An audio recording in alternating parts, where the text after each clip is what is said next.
आज राज्यात काही ठिकाणी विजांसह पाऊस पडण्याची शक्यता आहे. 6 ऑगस्ट आहे. सकाळचे 9:30 वाजलेत. पाहूयात येत्या 24 तासात कुठे पाऊस होईल. हवामान प्रणालीला पाहिलं तर मान्सूनचा आस असलेला कमजोर पट्टा हा उत्तर भारताकडेच आहे आणि पावसाचे ढगही या भागाकडे सध्या पाहायला मिळत आहेत. राज्यात अजूनही थोडंफार बाष्प आहे, पण ते बाष्प उद्यापासून कमी होऊ लागेल. आज त्यामुळे काही ठिकाणी पाऊस किंवा बऱ्याच ठिकाणी ढगाळ वातावरण सुद्धा अजूनही आहे. कोकण, घाटमाता आणि मध्य महाराष्ट्र काही भागांमध्ये हलक्या मध्यम पाऊस सरी देणारे ढग दिसत आहेत. खास करून घाटात मध्यम ते जोरदार सरी असतील.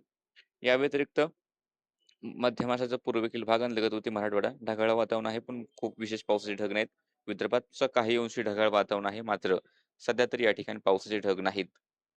आणि जर येत्या 24 तासातील आपण अंदाज पाहिला, तर येत्या 24 तासामध्ये पुणे घाटापासून सातारा घाट, कोल्हापूर घाट मुसळधार किंवा मध्यम ते मुसळधार स्वरूपाचा पाऊस अपेक्षित आहे. रायगड, रत्नागिरी, सिंधुदुर्ग, गोवा मध्यम ते जोरदार. नाशिक घाटाच्या आसपास मध्यम ते जोरदार. त्यानंतर मुंबई, ठाणे, पालघरच्या आसपास हलका मध्यम स्वरूपाचा पाऊस पडण्याची शक्यता दिसते. त्यानंतर इकडे बुलढाणा, जालना, बीड, धाराशिव, लातूर, नांदेड, यवतमाळ, परभणी, हिंगोली, वाशिम, अकोला, अमरावती, वर्धा, नागपूर, भंडारा, गोंदिया, गडचिरोली, चंद्रपूर या भागामध्ये आपल्याला मेघगर्जनेसह मध्यम ते एखाद्या ठिकाणी थोडासा जोरदार स्वरूपाचा पाऊस पाहायला मिळेल. तर काही भाग हे कोरडे राहण्याची शक्यता सुद्धा आहेच.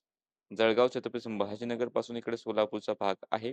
या ठिकाणी सुद्धा एक दुसऱ्या ठिकाणी हलका किंवा मध्यम स्वरूपाचा पाऊस हा पाहायला मिळण्याची शक्यता आहे.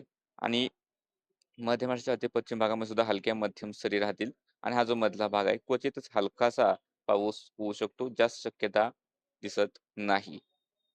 सध्याच्या अपडेटमध्ये इतकंच. हवामानाचे अंदाज पाहण्यासाठी चॅनलला सबस्क्राईब करा, फेसबुक पेज फॉलो करा.